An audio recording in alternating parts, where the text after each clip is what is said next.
दोस्तों Trident limited की अगर बात करें तो दूसरी टेक्सटाइल सेक्टर की कंपनियों के मुकाबले इसका प्रदर्शन अभी भी बहुत ही कम है। यानी जिस तरह से कंपनी की परफॉर्मेंस है उस हिसाब से देखें तो इसकी प्राइस आपको आने वाले समय बढ़ती हुई दिखाई दे सकती है। इस समय देखें तो टेक्सटाइल सेक्टर को जो सबसे बड़ी प्रॉब्लम हो रही है वो इंटरनेशनल मार्केट से हो रही है, इंडिया के मार्केट की बजाय। और जैसे कि ट्राइडेंट लिमिटेड करीब 54% एक्सपोर्ट के ऊपर निर्भर है और ऐसे में ट्राइडेंट को बहुत सारी प्रॉब्लम झेलनी पड़ रही है इस समय। लेकिन जल्दी ही यहाँ पे सिनेरियो चेंज होगा क्योंकि कंपनी ने अपने केमिकल के डिवीज़न में तेज़ी से कारोबार बढ़ाने की संभावना तराशी है। आने वाले समय अपने जो केमिकल की कैपेसिटी है उसको वो डबल करने जा रहे हैं और पेपर के कारोबार में भी वृद्धि होगी। तो ऐसे में एक तरह से बैलेंस बनता हुआ दिखाई देगा और प्राइस बढ़ती हुई दिखाई देगी।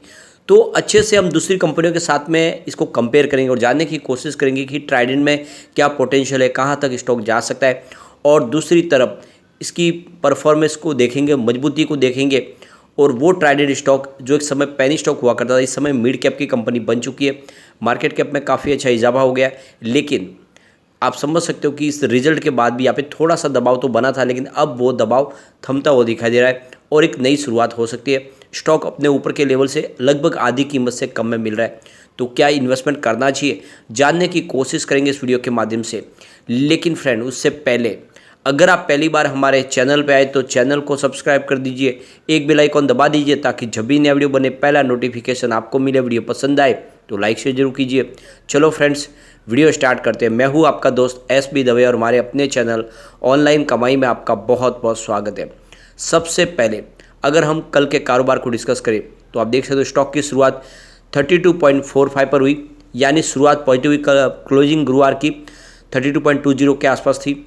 इंट्राडे में 32.25 का लो बना, यानी आपको स्टॉक निगेटिव जोन में ज़्यादा वो दिखाई नहीं देगा। और हाई है वो 32.65 का। तो ऊपर के लेवल से प्रॉफिट बुकिंग की वजह से थोड़ा स्टॉक फिर नीचे आया। अंत में 32.30 पर क्लोजिंग रही, जहाँ पे 0.31% की तेज़ी देखने को मिली। तो अब गिरावट यहाँ पे थमती हुई दिखाई दे रही है। आप देख सकते हो इसका रिटर्न पिछले 5 साल का 457% का है, यानी जिसने भी 5 साल पहले निवेश किया होगा उसको इस समय तो बेहतर रिटर्न मिल ही रहा है। लेकिन 3 ईयर के हिसाब से भी इसका जो रिटर्न है वो 447% का पॉजिटिव है। तो कोविड काल के बाद स्टॉक ने ज़बरदस्त दौड़ लगाई थी और ये 70 तक भी चला गया था, लेकिन उसके बाद में प्रॉफिट बुकिंग शुरू हुई। अब आप देख सकते हो पिछले एक साल के हिसाब से स्टॉक में 30.98% की गिरावट हो चुकी है, यानी लगभग 31% स्टॉक ऊपर के लेवल से आपको नीचे दिखाई देगा। 3 मंथ के हिसाब से वापस इसमें 4.36% की रिकवरी आ चुकी है, लेकिन 1 मंथ के हिसाब से 0.46% की गिरावट है, यानी लगभग आधा % की गिरावट है। और 1 डे के हिसाब से 0.31% की तेजी है। कुल मिला के गिरावट यहाँ पे आपको थमती हुई दिखाई देगी। अब कंपनी के कारोबार की बात करें तो कंपनी बेड डोमेस्टिक, इसके अलावा बेड ग्लोबल बिजनेस है, इसके अलावा कंपनी का पेपर का बिजनेस है, कंपनी का केमिकल का बिजनेस भी है और कंपनी शॉप ऑनलाइन है। बिजनेस जो है ऑनलाइन का है, जब ये ऑनलाइन के माध्यम से इनके प्रोडक्ट बेचते हैं। इनका ट्राइडेंट फाउंडेशन भी है। इसके अलावा कंपनी बात का काम करती है डोमेस्टिक मार्केट में, इसके अलावा इनका बात का ग्लोबल मार्केट में भी कामकाज है। कंपनी का यान का डिवीज़न भी है और कंपनी का एनर्जी का भी काम का, यानी कंपनी अपने प्लांट के लिए खुद बिजली का निर्माण करती है वेस्ट के माध्यम से। और कॉरपोरेट गिफ्टिंग का कंपनी कामकाज करिए। तो इतने अलग अलग बिजनेस कंपनी करती है और इसमें काफ़ी तेज़ी से इनका बिजनेस भी बढ़ रहा है। अगर हम कंपनी के लोन की बात करें तो उसमें इन्होंने काफ़ी बड़ा बदलाव किया है। आप देख सकते हो कि मार्च 2022 में कंपनी का जो टोटल नेटवर्थ था वो 37,972 रुपीज़ के आसपास था, जो मार्च 2023 में बढ़ के 41,258 रुपीज़ तक पहुंच गया, यानी कंपनी का नेटवर्थ पिछले एक साल में बढ़ा है। अगर हम शॉर्ट टर्म लोन की बात करें तो पिछले साल सेम क्वार्टर में ये 12,129 रुपीज़ के आसपास था, जिसको कम करके कंपनी ने 5,590 रुपीज़ के आसपास लाया, यानी लगभग शॉर्ट टर्म लोन जो था वो आधे से भी कम हो चुका है। लेकिन लॉन्ग टर्म लोन जो बढ़ा है। आप देख सकते हो कि पिछले साल मार्च 2022 में 3,576 रुपीज़ के आसपास था, जो इस समय आप देख सकते हो कि जो लॉन्ग टर्म लोन 8,220 रुपीज़ तक पहुंच गया। तो कंपनी ने अपने शॉर्ट टर्म लोन को तो कम किया, लेकिन लॉन्ग टर्म लोन है उसको बढ़ा दिया। इसका मतलब ये कि कंपनी आने वाले समय में एक टेंशन फ्री काम करना चाहती है। उसके लिए ये जो लॉन्ग टर्म लोन ले लिया, जिससे अपने बिजनेस को तेज़ी से आगे बढ़ा पाएंगे। कंपनी के ग्रॉस डेट की बात करें तो 15,706 करोड़ रुपीज़ के आसपास था पिछले साल, जो इस समय कम होकर 13,741 रुपीज़ के आसपास आया। तो कंपनी ने अपने ग्रॉस डेट को कम किया है। इसके अलावा कंपनी के कैश की बात करें तो 2734 रुपीज़ के आसपास था पिछले साल, जो इस समय 3516 रुपीज़ के आसपास है। तो कंपनी का कैश भी बढ़ा है। नेट डेट कंपनी का अगर देखें तो पिछले साल सेम क्वार्टर में 12,970 रुपीज़ के आसपास था, जो इस समय 10,225 रुपीज़ के आसपास आ गया। तो कंपनी का जो नेट डेट है वो भी कम हो चुका है, यानी कंपनी अपने कर्ज को लगातार कम कर रही है। कंपनी के टोटल एसेट की बात करें तो 64,307 रुपीज़ के आसपास था पिछले साल सेम क्वार्टर में, जो इस समय 67,130 रुपीज़ के आसपास आ गया है। तो कंपनी का एसेट भी बढ़ा है, यानी कंपनी अंदर से मजबूत हो रही है। तो यहाँ पे इस बार जो रिजल्ट में कमी रह गई है वो है आपके देखो टेक्सटाइल बिजनेस की वजह से। पिछले साल सेम क्वार्टर में इनको टेक्सटाइल का जो रेवेन्यू था वो 15,696 करोड़ रुपीज़ के आसपास था। इस बार वो घट के 12,238 रुपीज़ के आसपास रह गया। कंपनी का भी डाटा देख सकते हो, पिछले साल 2,436 के आसपास था, जो इस समय 942 करोड़ रुपीज़ के आसपास आ गया। और आप देख सकते हो कि यही वजह रही कि जो इनका एबिडाडा है वो कम हुआ है। इस बार टेक्सटाइल ने इनके रिजल्ट में कमी लाई है, लेकिन पेपर और केमिकल डिवीजन ने काफ़ी शानदार प्रदर्शन किया है। देख सकते हो कि पिछले साल सेम क्वार्टर में जो रेवेन्यू था इनका वो पेपर केमिकल डिवीजन का 2,773 रुपीज़ के आसपास था, जो इस बार बढ़ के 3,390 रुपीज़ के आसपास आ गया है। तो पेपर और केमिकल का कारोबार बहुत तेज़ी से बढ़ रहा है। आप देख सकते हो इनका एबिडाडा अगर देखें तो पिछले साल सेम क्वार्टर में 5,994 रुपीज़ के आसपास था, जो इस समय बढ़ के देख सकते हैं कि 1,146 रुपीज़ के आसपास पहुंच गया, जो काफ़ी अच्छी वृद्धि दिखा रहा है।